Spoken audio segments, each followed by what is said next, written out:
Los antiguos persas lograron algo que pocos pueblos en la historia han conseguido.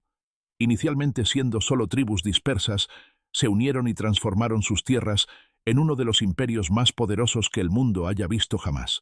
Un lujo incomparable, una riqueza inmensa, una belleza deslumbrante y una elegancia refinada en cada aspecto. La antigua Persia podía parecer un cuento de hadas para muchos viajeros. Sin embargo, en este cuento existían reglas extrañas, rituales y tabúes. Sabemos de ellos por los escritos de Heródoto, las notas de mensajeros griegos, las inscripciones cuneiformes babilónicas y los textos zoroástricos. Lo que hoy nos puede parecer aterrador en Persia se consideraba completamente normal. En la antigua Persia, la muerte no era el final, sino el comienzo de un procedimiento. Y no era un procedimiento simbólico como en muchas tradiciones religiosas, sino estrictamente práctico y rigurosamente regulado. Entre los zoroástricos, el grupo religioso dominante en Persia, antes de la llegada del Islam, existía una clara prohibición de contaminar los elementos. La tierra, el agua, el fuego y el aire se consideraban sagrados. Un cuerpo muerto, por definición, era una fuente de impureza. Por lo tanto, enterrarlo en la tierra o quemarlo en una pira se consideraba un crimen contra el orden cósmico. Cuando alguien moría, su cuerpo no se enterraba. En cambio, se llevaba a la cima de una torre de piedra circular llamada dakma. Estas construcciones aún pueden verse hoy en día, por ejemplo, en Yazd o cerca de Sari. En la plataforma plana se colocaban los cuerpos desnudos estrictamente separados por género y edad. Los hombres en un sector, las mujeres en otro, y los niños en un tercero. Sin cruces, sin lápidas, sin nombres, solo un círculo de piedra y aves. El objetivo principal era permitir el consumo del cuerpo. Las aves carroñeras, principalmente buitres, se consideraban seres que eliminaban la impureza del mundo de los vivos. El proceso era rápido. En unas pocas horas solo quedaban los huesos. Una vez que la carne desaparecía, los restos se arrojaban a un pozo central donde se descomponían lentamente.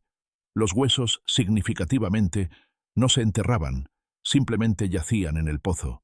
El agua de lluvia fluía hacia él, ayudando a disolver y hacer desaparecer todo lo que alguna vez fue una persona. La cultura zoroástrica estaba profundamente obsesionada con el concepto de nasa, la impureza de los cadáveres que se creía que se propagaba con precisión física desde la piel al aire del aliento al hogar y del hogar a todo lo que lo rodeaba. Para combatir esta impureza, no se usaban oraciones, incienso ni sal, como era común, por ejemplo, en Egipto. El principal medio de purificación era la orina de toro conocida como gómez. No solo se consideraba pura, sino una sustancia sagrada capaz de destruir las fuerzas del mal, drug. Y no era algo metafórico. Estos rituales se llevaban a cabo literalmente. El cuerpo del difunto se lavaba con este líquido. También se lavaba a cualquiera que hubiera tenido contacto con un cadáver. Si alguien tocaba un cadáver con la mano, debía ser rociado 3 veces con orina de toro, acompañado por la recitación de fórmulas especiales. Realizar este ritual en silencio estaba prohibido. La impureza podía escuchar y esconderse. La orina se recolectaba de manera estrictamente regulada de toros específicamente designados, criados en rebaños sagrados. Estos animales no podían trabajar en los campos, reproducirse ni sufrir ninguna lesión física. Eran literalmente recipientes vivos de santidad. Incluso después de colocar el cuerpo en la dakma o dejarlo descomponerse en el pozo maldito, los restos de una persona aún se consideraban fuentes de impureza, especialmente el cabello y las uñas. Estos restos, aparentemente inofensivos, se veían como trampas para el mal, ya que no se descomponían rápidamente y podían perdurar durante años. Se creía que conservaban la memoria del cuerpo y, por lo tanto, su impureza. No podían simplemente cortarse y desecharse. Cada corte, especialmente después de la muerte, se convertía en un ritual. El cabello recolectado de un difunto se quemaba en un fuego separado, no en la llama sagrada del templo. Lo mismo se hacía con las uñas. Antes de quemarlas, se lavaban con la misma orina de toro para separar el mal de la sustancia. Luego se colocaban en fragmentos de cerámica especiales y se quemaban hasta que no quedaba ni un solo cabello. El fuego usado para este ritual no podía tener contacto con otros objetos sagrados. Los zoroástricos temían que incluso un solo cabello no purificado que entrara en el fuego pudiera profanar la llama. En tal caso, el hogar tendría que ser consagrado nuevamente, lo que requería la intervención de sacerdotes y un ritual de renovación que duraba 3 días. Algunos textos incluso ofrecen advertencias específicas. Si el cabello o las uñas entraban en el agua, esa agua no podía beberse, usarse para bañarse, ni emplearse en el hogar. Debía derramarse en tierra árida o evaporarse. De esta manera, incluso después de la muerte, la influencia de una persona en el mundo continuaba y debía controlarse hasta el último rastro. Para los zoroástricos, el agua era más que un elemento natural. Era un ser vivo, una esencia divina femenina conocida como Apa. Si esta esencia era profanada especialmente por cadáveres, sangre o secreciones impuras, debía purificarse de inmediato. El agua que había tenido contacto con la muerte se consideraba enferma, y si no se sanaba, podía empezar a morir, literalmente perdiendo su vitalidad, dejando de nutrir la tierra y causando enfermedades y sequías. El simple hecho de que un cadáver terminara en un río, ya fuera accidental o intencionadamente, se consideraba un delito grave. Esto era especialmente serio cuando se trataba de un gran cuerpo de agua, un río venerado como sagrado. En tales casos se requería un ritual especial de purificación que podía durar de 3 a 9 días e involucraba a sacerdotes, un cáliz puro de fuego, cenizas y orina de toro. Los sacerdotes se acercaban a la orilla del río, quemaban plantas secas, recitaban fórmulas sagradas del yasna y el vendidad, y luego vertían el líquido purificador en el río, siempre en la dirección de la corriente. A veces el agua se recolectaba en recipientes, se purificaba fuera del río y luego se devolvía. Según el vendidad, cualquiera que arrojara al agua el cadáver de un perro, un humano o incluso una uña no consagrada merecía un castigo de azotes. El imperio persa era conocido por su enfoque estricto hacia la justicia. Sus leyes sobre castigos se caracterizaban tanto por su severidad como por un sentido de justicia. En Persia, se creía que nadie debería ser ejecutado por un primer delito, y que todos los actos buenos del acusado debían considerarse al emitir una sentencia. Cada criminal merecía un castigo proporcional a su crimen. Sin embargo, una vez probada la culpa, los persas no mostraban piedad hacia aquellos que realmente merecían sufrir. Desarrollaron algunos de los castigos más brutales e ingeniosos de la historia. La forma más aterradora de ejecución en Persia no era ni rápida ni teatral. Contrario al estereotipo del Oriente como una tierra de hachas y patíbulos, el sistema legal zoroástrico evitaba deliberadamente el derramamiento de sangre. Matar incluso en nombre de la justicia se consideraba una grave violación del orden de los elementos. La sangre no podía tocar la tierra. El condenado era colocado en un espacio estrecho y cerrado, a menudo un pozo o una cámara de piedra sin salida, a veces con comida, pero nunca con agua. La muerte llegaba lentamente por sed, asfixia o aislamiento. La idea era que el criminal se disolviera sin dejar rastro, sin contaminar el fuego, el agua o la tierra. Este método no estaba reservado solo para asesinos. También se aplicaba a apóstatas, religiosos, herejes, aquellos que rompían un juramento o tocaban un cadáver sin permiso. Incluso por ofensas menores como la pérdida de la pureza ritual, se podía condenar a un breve aislamiento para vivir la propia impureza. Sin ejecuciones públicas, sin venganza, solo la estricta adherencia a Asha, el orden cósmico. El mundo debía ser restaurado al equilibrio, incluso si era de manera lenta e invisible. En la antigua Persia, la justicia no se percibía solo como una función del Estado, sino como una manifestación de un orden cósmico superior. Cuando se descubrió que uno de los principales jueces, un hombre llamado Sisamnes, aceptaba sobornos, el rey Darío decidió dar una lección que nadie olvidaría jamás. Quería hacer de los tribunales persas un símbolo de justicia e imparcialidad. Para asegurar que el próximo juez no repitiera el error de Sisamnes, Darío llevó a cabo una exhibición brutal. Tras la ejecución de Sisamnes, su vida terminó bajo el hacha del verdugo. Darío ordenó desollarlo, y con su piel se tapizó el sillón en el que el juez solía sentarse durante las sesiones judiciales. La parte más impactante de esta historia fue quién ocupó ese sillón a continuación. Darío nombró al hijo de Sisamnes como el nuevo juez. Cada día, al sentarse en ese sillón, recordaba el precio que su padre pagó por su codicia. De esta manera, Darío aseguró una integridad judicial inquebrantable. Entre las formas de ejecución más macabras y complejas en la antigua Persia estaba el lento ahogamiento en cenizas.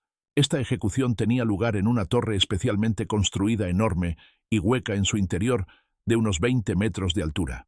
La torre estaba llena de cenizas no calientes, pero corrosivas y finas, fáciles de inhalar en los pulmones. En la cima de la torre había una plataforma. El condenado era arrojado hacia abajo a las cenizas. Aunque la caída podía causar lesiones, no debía ser mortal. Ese era el propósito. La víctima debía morir lentamente por sufrimiento. Un mecanismo especial accionado por una rueda dentro de la torre agitaba las cenizas levantando nubes de polvo fino que se metían en la garganta y los pulmones. En esas condiciones, la persona no podía respirar y cada movimiento solo aceleraba la asfixia. La muerte no llegaba por la caída, sino por el llenado gradual de los pulmones con cenizas. Esta forma cruel de castigo se volvió tan infame que sus ecos llegaron incluso a los textos bíblicos. En un pasaje se dice que un sacerdote malvado fue ejecutado exactamente de esta manera, y a su familia se le negó el derecho a enterrar su cuerpo. El destino del emperador romano Valeriano es uno de los capítulos más humillantes en la historia del Bajo Imperio Romano. Capturado en el año 260 d.C. por el rey persa Sapor Priemorus tras una campaña militar fallida, se convirtió en un símbolo vivo de la crueldad del enemigo. Valeriano fue mantenido encadenado y obligado a marchar frente a los ejércitos persas como prueba de la gloria de Sapor y la caída de Roma. Sin embargo, la forma más humillante de degradación fue otra. Cada vez que el rey montaba a caballo pisaba la espalda del antiguo emperador, usándolo como un reposapiés humano. El final fue aún más aterrador. Cuando Sapor finalmente se cansó de usar a Valeriano en exhibiciones de dominio, ordenó su ejecución. Se vertió oro fundido en la garganta del emperador, transformando su muerte en un espectáculo macabro y simbólico. Entre todas las formas conocidas de ejecución en la antigua Persia, una destaca por su aterradora ingeniosidad. No era un castigo para criminales comunes, sino para aquellos que el Estado consideraba enemigos personales del rey. Se usaba raramente, y precisamente por eso se grabó para siempre en las crónicas de la crueldad humana. El condenado era desnudado y colocado en una estructura de madera, ya sea en un tronco de árbol hueco o entre dos botes sellados herméticamente. Solo la cabeza, las manos y los pies quedaban expuestos. Luego comenzaba el ritual de tormento. La persona era alimentada a la fuerza con una mezcla de leche y miel hasta que su sistema digestivo comenzaba a fallar. En cuestión de horas el cuerpo estaba impregnado de sus propios excrementos, y los fluidos comenzaban a filtrarse de las heridas y pliegues de la piel, atrayendo insectos. La miel se untaba en la cara, las extremidades y el torso. Enjambres de moscas, avispas y otros insectos aparecían rápidamente. Las picaduras, el arrastre, la infestación de larvas y la inflamación convertían el cuerpo en una cáscara viva y podrida, pero la ejecución no se trataba solo del dolor. La víctima era alimentada a la fuerza continuamente día tras día para retrasar la muerte y prolongar el sufrimiento. La mente solía colapsar antes que el cuerpo. Algunos comenzaban a alucinar después de 2 días perdiendo contacto con la realidad. Sin embargo, la muerte física llegaba dolorosamente despacio. Según fuentes antiguas, una de las víctimas de este castigo sobrevivió en ese estado durante 17 días. En la antigua Persia, los líderes religiosos, los sacerdotes, no solo eran guías espirituales, sino también figuras políticas influyentes. Sin embargo, una historia convirtió sus vidas en una pesadilla. Un sacerdote llamado Esmerdis engañó a la gente convenciéndolos de que era hijo de Ciro el Grande y tomó el trono por medio del engaño. Sorprendentemente, Esmerdis resultó ser un gobernante capaz. Introdujo reformas fiscales que redujeron las cargas de los ciudadanos comunes y relajó las leyes sobre el servicio militar. Pero cuando se descubrió su engaño, selló su destino. Tras su ejecución, la furia del pueblo se volvió contra todos los sacerdotes. Las multitudes asaltaron las calles asesinando a cualquiera que perteneciera a la clase sacerdotal. Cuando el derramamiento de sangre terminó, los persas decidieron conmemorar este evento anualmente. Cada año, en el aniversario de la muerte de Esmerdis, se celebraba un festival. La gente salía a las calles y si algún sacerdote se atrevía a aparecer en público, era brutalmente asesinado. Ese día se convirtió en un símbolo de odio y venganza popular. En la antigua Persia y las regiones vecinas, los castigos brutales para los rebeldes eran comunes. Mutilar al enemigo mientras se lo mantenía con vida se consideraba una forma efectiva de humillación y de infundir miedo.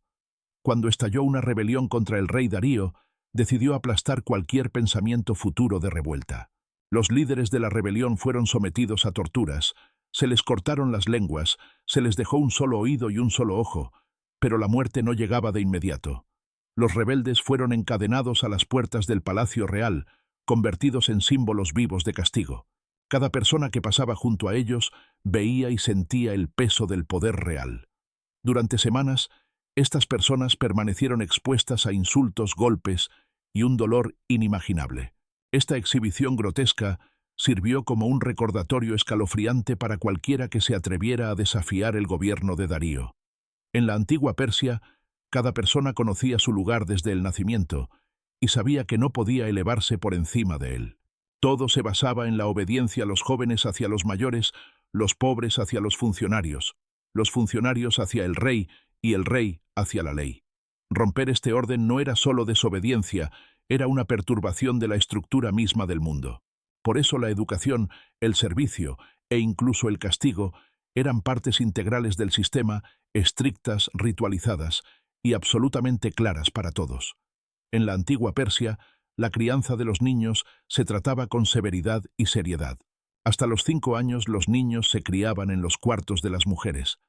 Lo más significativo es que sus padres no los veían durante este tiempo.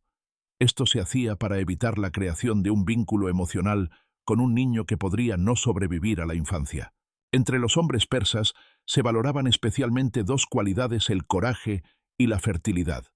Heródoto incluso señala que el rey a veces recompensaba a los padres de familias numerosas con regalos especiales, reconociendo su contribución a la crianza de futuras generaciones. Muchas costumbres de los antiguos persas aún hoy pueden parecer admirables y justas. Por ejemplo, a los niños se les enseñaba desde pequeños 3 habilidades clave: ser excelentes jinetes, disparar con gran precisión y siempre decir la verdad. Los persas despreciaban las mentiras y a los mentirosos. En la antigua Persia existían campos de trabajo agrícola, donde los campesinos no libres, los mardú, estaban atados a la tierra perteneciente al Estado. No se les consideraba propiedad privada como a los esclavos en Grecia, pero tampoco eran libres. No tenían derecho a abandonar su parcela, cambiar de profesión, ni negarse a trabajar. Estos trabajadores eran reubicados en grupos, a menudo en tierras baldías o recién conquistadas, terrenos pantanosos, campos salados o las orillas de canales de irrigación. Vivían en asentamientos primitivos bajo la supervisión de funcionarios, sin acceso a templos, tribunales ni rituales religiosos. Trabajaban desde el amanecer hasta el anochecer, sin importar la edad ni el género. Mujeres y niños tiraban de los arados junto a los hombres. No recibían salario, solo raciones fijas de grano, aceite y ropa usada de los almacenes estatales. Los fugitivos eran marcados o atados a un poste en el centro del campamento. Por actos de sabotaje podían ser golpeados o, peor aún, trasladados a una zona muerta, donde el trabajo era más duro que la comida disponible. Los cuerpos de los fallecidos no se enterraban según las costumbres zoroástricas, ya que estas personas se consideraban ritualmente impuras. Simplemente se arrojaban a la tierra o a canales secos, tratados como desechos. Para los persas la impureza no era una metáfora. Vivía en el aliento, en la sangre, en la sombra de los muertos, en un trozo de carne cruda, en una palabra pronunciada con el tono equivocado. Una persona común podía no notarlo, pero para un zoroástrico esto ya era una violación del orden cósmico. Y si ese orden se rompía, debía restaurarse a cualquier costo. No mediante la penitencia, sino mediante la acción: cortar, desterrar, renombrar, casar, incluso si el matrimonio era repugnante. Uno de los rituales más extraordinarios y perturbadores del zoroastrismo era el Kuedodá, una unión sancionada entre parientes cercanos. En algunos casos, esto significaba matrimonios entre hermanos, padres e hijas, o incluso madres e hijos. Esta práctica se menciona en textos zoroástricos como el Bundahishn y el Denkard, como permisible e incluso agradable para la divinidad bajo ciertas condiciones. El objetivo era preservar la pureza del linaje fiel y fortalecer la rectitud de la familia. Se creía que si ambos padres cumplían con la verdad y realizaban correctamente los rituales, un hijo nacido de tal unión sería doblemente bendecido y puro. Este tipo de unión se veía como un escudo que protegía el orden de Asha de la corrupción externa. Era particularmente importante entre los sacerdotes de alto rango y los miembros de la élite espiritual, donde tales matrimonios eran raros, pero fundamentalmente aceptables. En la Persia zoroástrica el nombre era más que una simple etiqueta. Conectaba a la persona con el orden cósmico. A través del nombre, los sacerdotes podían invocar el alma durante los rituales. Se registraba en fórmulas purificadoras y denotaba el clan, el oficio y la fe. Si alguien violaba la ley, especialmente una espiritual, su nombre se consideraba profanado y, por lo tanto, debía ser destruido. El castigo de cambiar el nombre por la fuerza se aplicaba a apóstatas herejes, aquellos que violaban tabúes relacionados con el contacto con cadáveres, contraían matrimonios falsos o se negaban a realizar ofrendas. A la persona se le retiraba oficialmente su antiguo nombre y se le asignaba uno nuevo, a menudo vergonzoso, o animal podrido, maldito, sin nombre, hijo de perro. Este nuevo nombre se inscribía en los registros públicos y todos los vecinos, jueces y funcionarios debían usarlo. Incluso los miembros de la familia, bajo amenaza de castigo, tenían prohibido usar el nombre anterior. En la cima de todo este sistema estaba una sola persona, el Shah. No solo gobernaba, sino que encarnaba Asha, el orden cósmico mismo. Su cuerpo, su voz, su nombre e incluso su sombra se consideraban sagrados. Violar la distancia adecuada era perturbar el equilibrio del mundo. Y si alguien cruzaba esa línea, no solo era castigado, sino que era borrado de la realidad. En la corte persa, mirar al Shah a los ojos estaba prohibido, no como un gesto de respeto, sino como una forma de protección. El Shah no era un igual. Se creía que había sido elegido por Ormazd, ligado al orden divino. La mirada de un hombre común podía profanar su presencia. Incluso los más cercanos a él, generales, escribas, sacerdotes, hablaban mirando al suelo o a la pared. Las excepciones eran raras y siempre altamente ritualizadas. Según Ctesias, un guardia que accidentalmente miró al rey a los ojos fue ejecutado de inmediato sin pronunciar una palabra. No lo mataron por arrogancia, lo mataron por cruzar un límite. El Shah era el centro del poder y no se podía acercar a él directamente, ni físicamente ni con los ojos. Incluso los artistas que pintaban retratos reales no trabajaban del natural. Recibían descripciones verbales o moldes de arcilla. Incluso la muerte del Shah estaba sujeta a estrictos rituales. Su cuerpo nunca se exponía. Su rostro permanecía cubierto y su nombre no se pronunciaba durante varios días. Mirar a un rey muerto se consideraba tan grave como mirar a uno vivo sin permiso. En Persia, la destrucción de un enemigo no terminaba con su muerte. El verdadero objetivo era borrar todo rastro, sin tumba, sin nombre, sin mención en ningún registro. Si alguien era considerado traidor, blasfemo o maldito por el Estado, la sentencia incluía la orden de eliminar su nombre de todos los documentos. Los archivistas tachaban líneas, destruían tablillas y borraban inscripciones de las piedras. Si el nombre aparecía en ofrendas templarias, los recipientes se rompían y las inscripciones se fregaban con arena y ácido. Si la persona había construido una casa o una tumba, estas podían ser demolidas para que no quedara ninguna forma física que pudiera preservar el nombre. Esto se hacía no solo con los enemigos políticos del Shah, sino también con sacerdotes rebeldes, y a veces con familias enteras consideradas culpables de perturbar el orden cósmico. Tal sentencia iba más allá de la palabra escrita. Los vecinos debían olvidar el nombre. Los parientes tenían prohibido pronunciarlo. Y cualquiera que mencionara el nombre maldito en una conversación o oración podía ser acusado de violar Asha. La fe zoroástrica vinculaba el nombre con la existencia misma de una persona. Si el nombre era destruido, el alma no podía cruzar el puente, Chimbat. Su camino hacia el más allá quedaba cerrado para siempre. Por lo tanto, borrar un nombre no era solo un castigo político, sino una sentencia que trascendía la vida y la muerte. En Persia existía un sistema de venganza de sangre, en el cual la responsabilidad de castigar a un asesino recaía en los parientes más cercanos de la víctima. No era un asunto privado, sino un elemento del orden legal, codificado en textos legales sasánidas como el Matikan y el Hazardadestán. La familia del asesinado tenía el derecho formal de ejecutar al culpable o aceptar una compensación, generalmente en forma de ganado, plata o tierra. Sin embargo, la compensación solo era permitida con el consentimiento de la familia de la víctima. Si los parientes se negaban a perseguir la venganza o buscar justicia en la corte, ellos mismos podían ser responsabilizados por permitir la persistencia de la impureza. La ley veía un asesinato no expiado como una violación tanto del equilibrio ritual como del social. Si el culpable escapaba, los parientes de la víctima hacían un juramento en la corte comprometiéndose a llevar a cabo la venganza. Este juramento se registraba en documentos legales y podía ser heredado. Algunas familias llevaban a cabo búsquedas durante décadas y esto no se percibía como una vendetta personal. El deber de la venganza se consideraba parte del mecanismo legal para restaurar Asha, el orden cósmico justo.